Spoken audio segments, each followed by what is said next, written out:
What is up guys, Major here. Today we're actually going to be tackling why you feel so underpowered, so weak effectively. Now, the thing you have to understand about this game is that when you come into the growth section, there's very limited power systems, right? So the first one is advancement, straight up your max level, which goes only up to 60, and you can't get anything more than that. Second to that, it's your abilities, right? So the actual ability levels themselves. Now this is going to increase how much damage output you do, sort of the overall viability of your character. Some characters need these skill ups to actually become viable. The ones where it's just straight damage increase are not as important as things like cooldown reduction, right? Cooldown reduction, trigger chance, those things are what's going to make the character a lot stronger rather than damage increases. Of course you're going to get that by default, but it's not. I would prioritize damage increase characters last, effectively, if you're talking about building a team.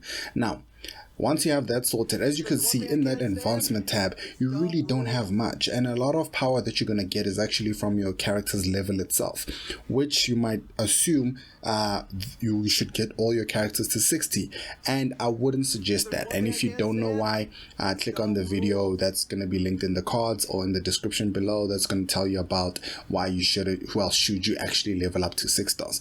Now, assuming you already know that, let's get into the Ascension. Now, when it comes to the Ascension, this is also a finite system, right? So the way this works is every level that your character is up, you get to level up some of these Ascension bars, and you use these Ascension materials to do that.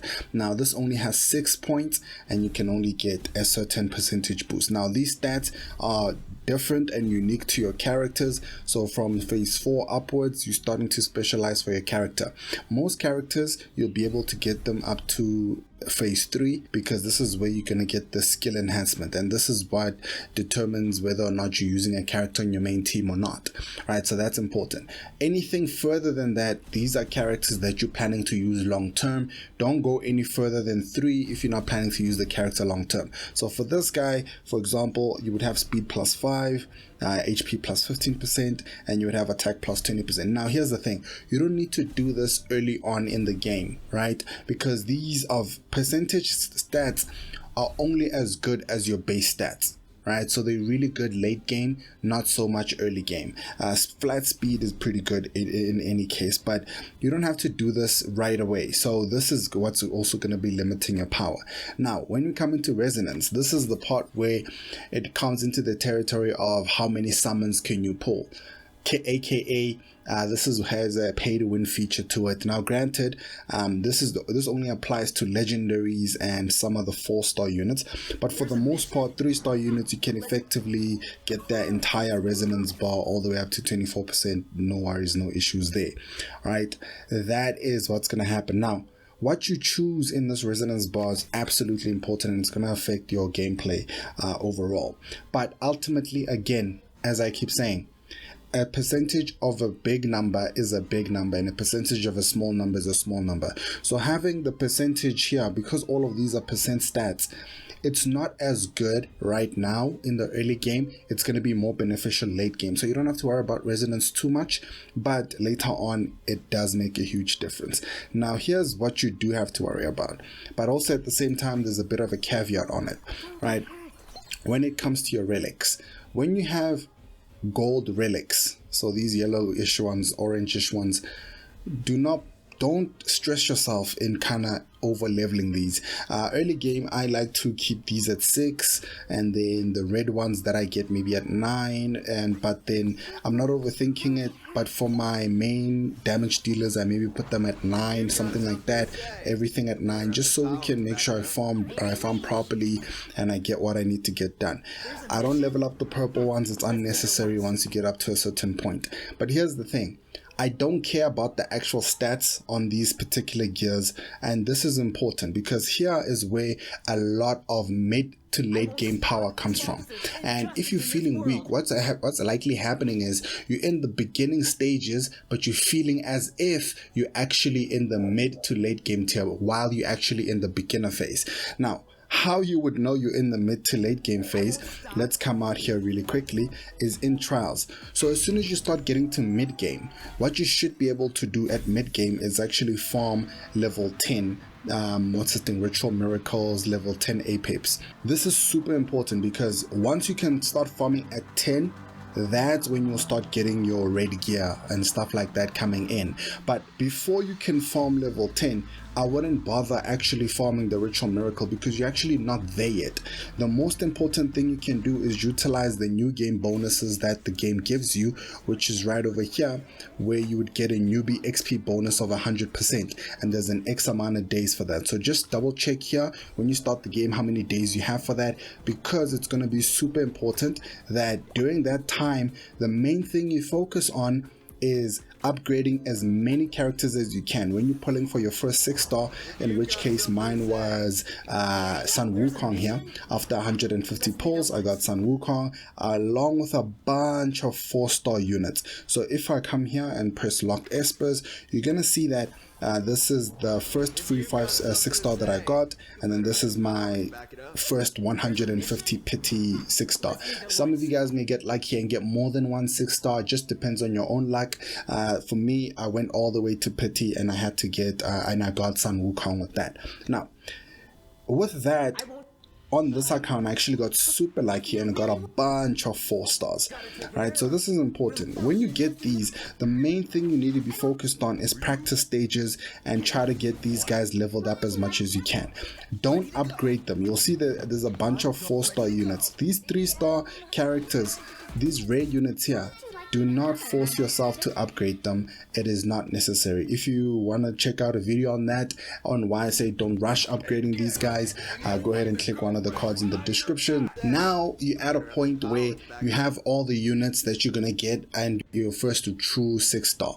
Now that you have that and you're focused on actually upgrading everyone's levels up to their max level and not overdoing it, the main characters that you do using your main formation, go ahead and upgrade those. But if it's a 3-star unit, the only ones I would suggest maybe upgrading further is somebody like Yeshua, because she's one of these shimmer units and she's quite hard to get even as a 3-star unit. So you might want to upgrade her, and whenever her ripples come, ripples which are these things over here, I'll just show you right now.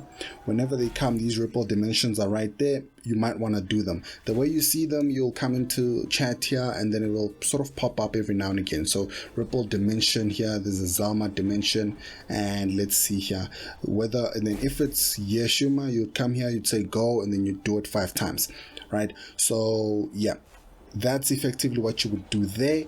And then what you really want to do afterwards, when it really counts and where your power really skyrockets and where you actually feel the disparity in power, is right here. So if you come into these relics and you just say replace or whatever, but the more important part here is when you click on this I for information over here, it's gonna give you this list where it has relic grading. Now once you're able to get to that mid to late game tier, and then you can actually farm the Apeps level 10 and the Chronos level 10s, and you're actually starting to get your red gear. You're not really just getting any red gear. You have to farm up to the point where you're looking for superior gear. So if you see here on this relic grading, you have things like superior gear, flawless gear, elite gear, fine gear, and shoddy gear. You want to find superior or higher gear, and that's the gear. So superior gear you'll level up to 12, and then flawless gear you'll level up to 15, assuming that you get the right stats along the way. Now how you would see which kind of gear it is, if you click on this piece of gear here, you'll see it says elite right there under the war machine Una, and then if you click on another one that's elite, all of these are elite, but I should have a superior one if I'm not mistaken. I'm not sure if I have a flawless one because I haven't been checking these gold ones, but we should have an elite one somewhere here. Let's just double check. Okay, so these two are superiors. I don't know if I have a flawless, but these are superiors. So these were the kind of gears, if this was red, I would take this to plus 12, and if it was a flawless, I would take it to plus 15. Don't waste your gold just getting every single piece of red gear to plus 15, and also don't waste your gold getting every single red gear to plus 12. If it's not a superior, don't get it to plus 12. You can put it at maybe plus 9 if it's one of these other ones. So for example, if it's an elite, you can go ahead and get it to plus 9 if it's a red gear. Don't worry too much about it. But superiors, you can get to plus 12, flawless, plus ultimate late game, you're working towards flawless, but then if you can get a bunch of superiors, that's actually going to help out a lot. Now, With that said, a lot of that is going to come down to the actual stats that you can have on each piece. It's super important that you guys read this section. So this section here is going to tell you that on a piece of Una gear here, for example, the main 4 set, some have fixed attributes, which is just attack, but some of them have a variety of things that can actually pop up. And so you actually want to make sure once you start getting your red gear, you start min-maxing it in such a way that you're getting the right stats that you want for the right characters on the right pieces of gear. Now, this is not something you have to do right away. This is an ongoing process that's gonna min-max your character all the way until late game. Now, this is a true RNG, because just because you got the main stat that you want doesn't mean that you're gonna get the substats that you actually want, which is super important. So that's gonna be something that's gonna be super late game, but be cognizant of such a thing. Like, don't just have red gear and think, okay, this is the best, let's go to plus 15. It doesn't make any sense to do that. You're just wasting resources. I mean, granted, you could sell them later on, but for the most part, you don't have to plus 15 gear in this game. As long as you have the right team formations, you can do what you need to do. Now, the reason you feel weak most of the time, it has to do with the fact that the stages that people are in. So if you look at your own account level, you'll see you're 42, and then you face somebody in the arena chats, so maybe somewhere in here in point war, someone who's possibly, let's say, level 20 something, right, or really close in level than you, but then for whatever reason they seem more tankier, they seem stronger than you. Well, that's because, one, they're either farming the ritual miracles more than you, which they probably shouldn't be doing at that early stage because they're not utilizing the experience boost. So they have more gears to put up, and also it's probably because they have their relics up to plus 12, plus 15, things like that on the red relics that they get, or they're using their points here to buy red relics over here. And I wouldn't suggest that, because again, I have a shopping guide. If you guys want to check that out, go ahead in the description right there, or one of the cards. There's a how to shop correctly. Don't rush into these things. Play the game properly. Don't waste your resources, and sort of get what you need to get, and nothing more, nothing less. Honestly, it's going to be a long grind to get the right type of gear that you actually want, so don't rush it. You'll get to the point where you can actually farm stage 10. For now, use that newbie bonus, farm up as much XP as you can. This is going to be the best time you're going to get to farm up as much XP as you can, because after this, the amount of XP you're actually getting for these characters is going to be dropped by a half, because right now you're getting 100% additional, right? So it's going to be a lot harder to level up your characters. Don't fall into the trap of buying random stuff. Just focus on getting levels. That's going to help you out in the long run. And I hope this helped. I hope you now understand why you are feeling so weak. And if you still don't understand, please leave it in the comments and we can talk about it, because this is quite confusing sometimes, because you don't understand why somebody who has a lower level than you in point arena can wipe out your whole team. That mostly has to do with team composition and the fact that they're not focused on leveling up a lot of characters like they should be, trying to utilize the experience bonus that we're getting as a new player in the beginning of the game. After that, you can then go ahead and do what you need to do with regards to farming, because when you're farming, your level actually increases a lot faster. That's how you will also know the difference between why somebody's stronger than you in arena while they are still a lower level than you. It's because they're not farming the correct way, and they're not taking advantage of the efficiency factor of the what the game is giving us. All right, guys, I'm gonna split this into 2 parts. So this is gonna be the end for this part, and then to watch part 2, just go ahead and click to the next video, watch part 2. If it's not up yet, that's because you're watching it on the same day that it releases, then just please check in tomorrow and it's gonna be right there for you guys, and you can go ahead and watch that. Otherwise, peace out. That's it from me. I'm Major. Hope this helped.